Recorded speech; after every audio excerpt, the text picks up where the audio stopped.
Exercício 1.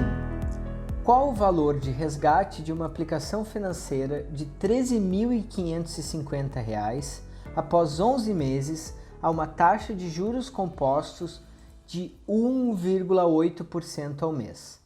Então, para a gente começar esse exercício, nós precisamos separar os nossos dados, saber o que a gente tem de informação.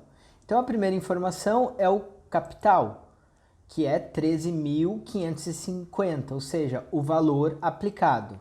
A segunda informação que nós temos para o problema é o prazo, que é 11 meses. Então, N igual a 11 meses. Além disso, nós sabemos a taxa de juros, que a gente denota por I. I é igual a 1,8 ao mês. E o que nós queremos saber é o valor de resgate. Valor de resgate é a mesma coisa que montante, que denominamos pela letra M.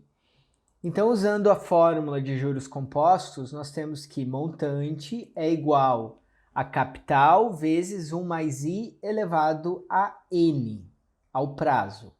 Ok?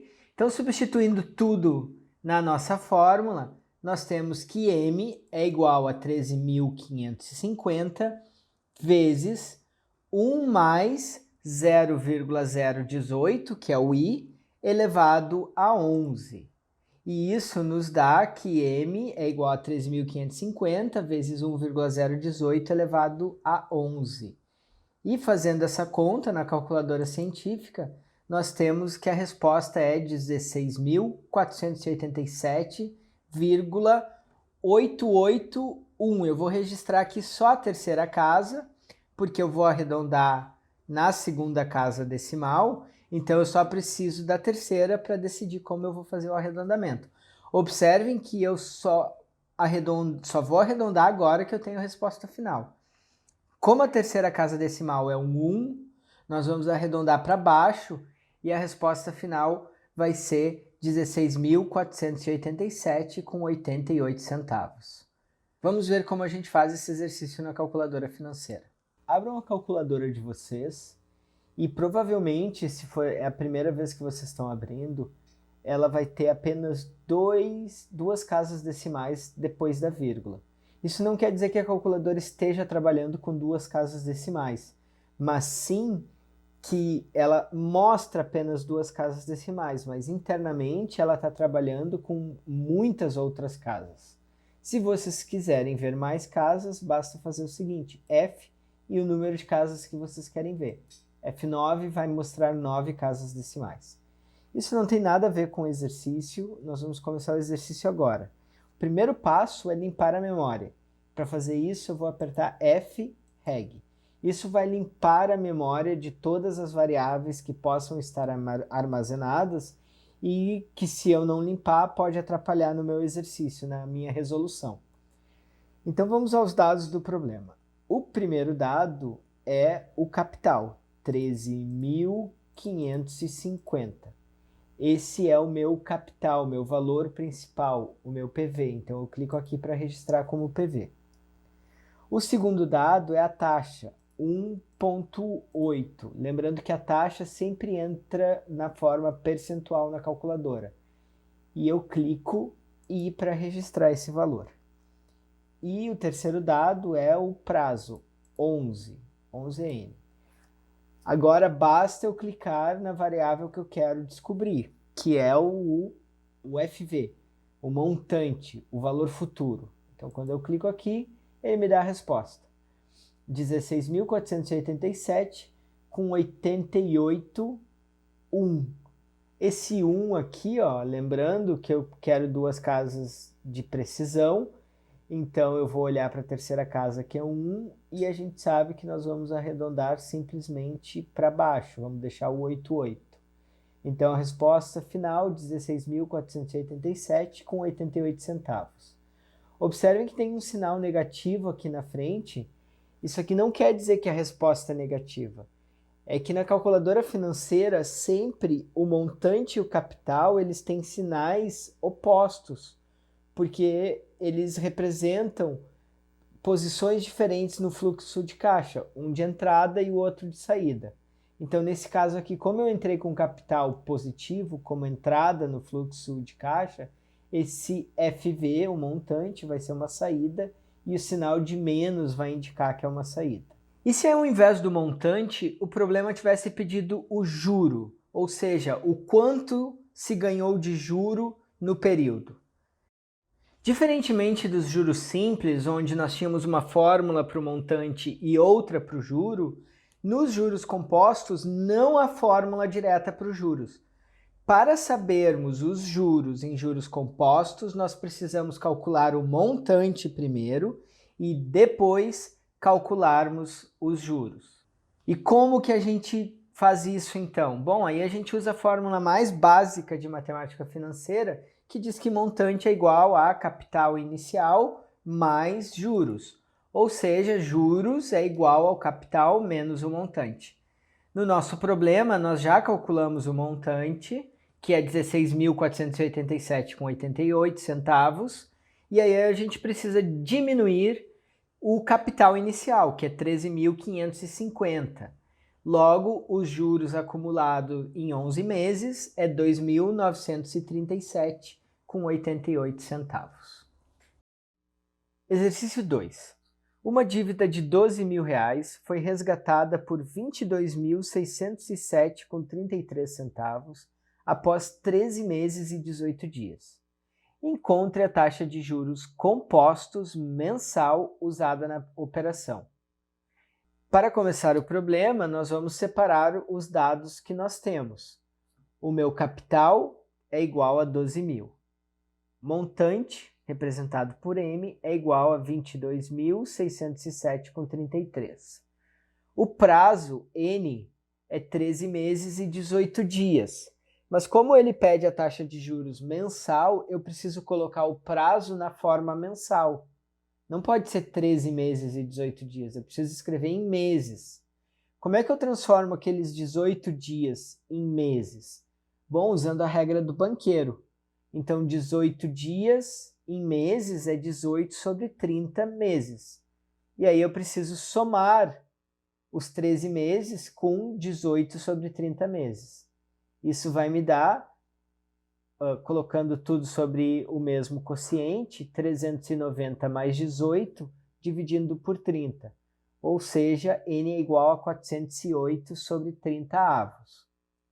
E o que nós gostaríamos de saber é a taxa de juros, o I. Então, para resolver esse problema sem a calculadora HP12C, eu vou escrever a fórmula de juros compostos, montante igual a capital vezes 1 mais I elevado a N. E agora substituir meus dados na fórmula. O montante é 22.607,33, vai ser igual ao capital 12.000, vezes 1 mais I elevado ao prazo 408 sobre 30. Dividindo ambos os lados por 12.000, temos 22.607,33 dividido por 12.000 igual a 1 mais I elevado a 408 sobre 30. Meu objetivo é isolar a taxa. Então, eu vou aplicar raiz 30 sobre 408 em ambos os lados. Então, vai ficar 22.607,33 dividido por 12.000 elevado a 30 sobre 408, igual a 1 mais I. Agora, para isolar o I, basta eu subtrair 1 em ambos os lados e a minha resposta vai ser 22.607,33 dividido por 12.000 elevado a 30 sobre 408 menos 1. Agora a gente pode calcular isso aqui na calculadora científica, que vai me dar I igual a 0,04767. Como a calculadora vai me responder a taxa na forma unitária, eu preciso 4 casas de precisão para garantir que quando eu colocar na forma percentual eu tenha 2 casas de precisão, certo? Então, arredondando aqui, eu vou ter 0,477, ou seja, I igual a 4,77% ao mês. Só ressaltando aqui, eu não faço cálculos intermediários para não fazer arredondamentos intermediários. Eu faço a manipulação algébrica até o final, até chegar naquela última linha, I igual a 22.607,33 dividido por 12.000 elevado a 30 sobre 408 menos 1. só para nesse momento pegar a calculadora e fazer a conta. Vamos fazer esse exercício agora na calculadora HP12C. Então, abram a calculadora, vamos iniciar limpando a memória, FREG, e agora eu posso entrar com os dados do problema. O primeiro dado é 22.607 com 33 centavos. Esse é o meu valor futuro. Se eu entrei com ele positivo, o capital, que é o próximo dado, 12.000, tem que ter valor, tem que ter sinal contrário. Para trocar o sinal, eu aperto aqui, ó, CHS. Trocou o sinal lá. E agora eu registro isso como capital, como PV. Meu próximo dado é o prazo, que é 408 sobre 30 avos. Então, 408. Para fazer essa divisão, eu não posso apertar aqui agora. Eu tenho que dar um Enter e clicar 30. Então, eu estou com 408 e o 30 na memória. Agora, quando eu clicar dividir, ele vai dividir 408 por 30. Está aqui a resposta. Agora eu registro isso como o meu prazo, N. E agora eu peço o que eu quero saber, que é a taxa. Então, ele vai me dar a taxa já na forma percentual, 4,765. Na forma percentual, a gente precisa de duas casas de precisão, então eu vou olhar a terceira casa aqui é um 5, e eu vou fazer o arredondamento para cima na segunda casa decimal, então vai ser 4,77. Eu posso ver isso pedindo para a calculadora me mostrar só duas casas, ó. F2, 4,77. F9 volta para todas as casas. Exercício 3.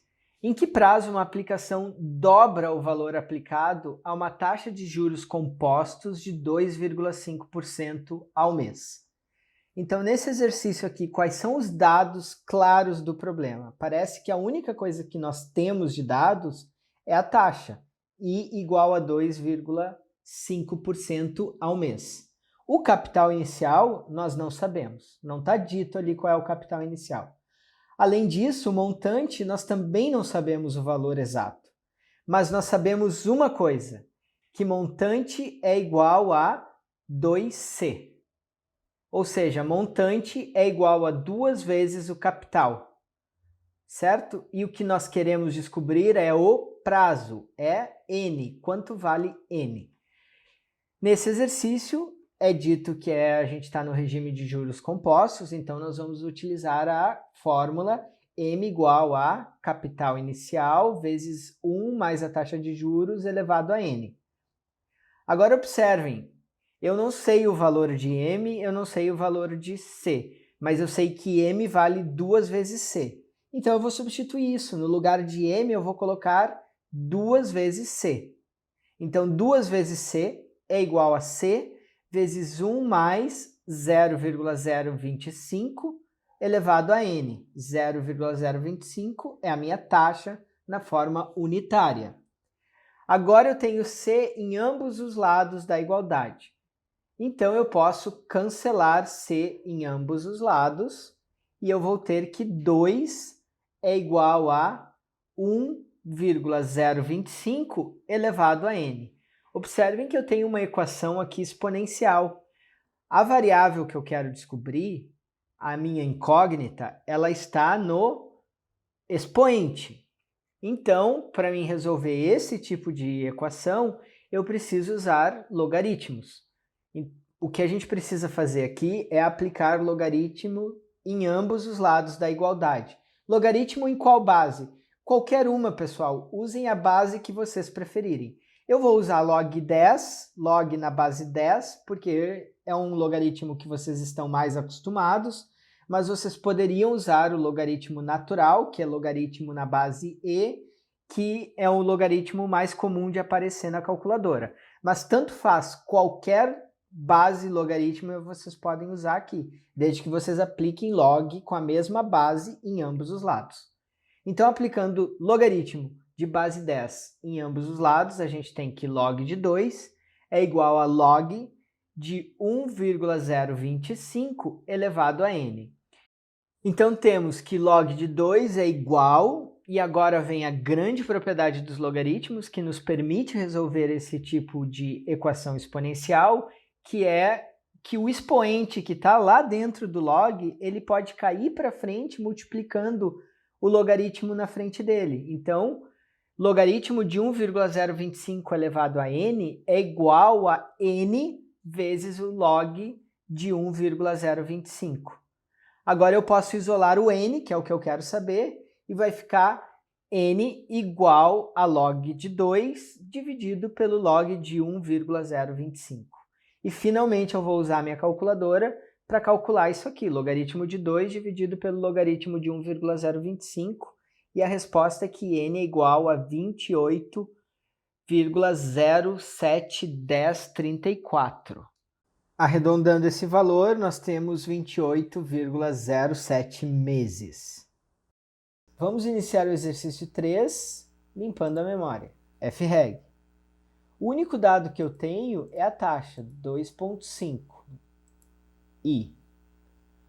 Agora, eu não sei o valor do capital e nem do montante, mas eu sei que o montante é o dobro do capital. Então, eu posso, para fazer o exercício na calculadora, colocar qualquer valor, desde que o montante seja o dobro desse valor do capital. Então, se eu colocar 1 para PV, eu vou botar o mais simples possível, eu tenho que colocar 2 para o montante, o dobro, só que eu tenho que trocar o sinal, lembre. Montante e capital têm sinais contrários, uma entrada, outra saída. Então, 2 CHS FV, montante. Agora eu peço o que eu preciso saber, o N. E ele vai me responder 29 meses. Então, observem que quando a gente faz na calculadora financeira usando o procedimento padrão da HP12C, a resposta que ela nos dá é 29 meses.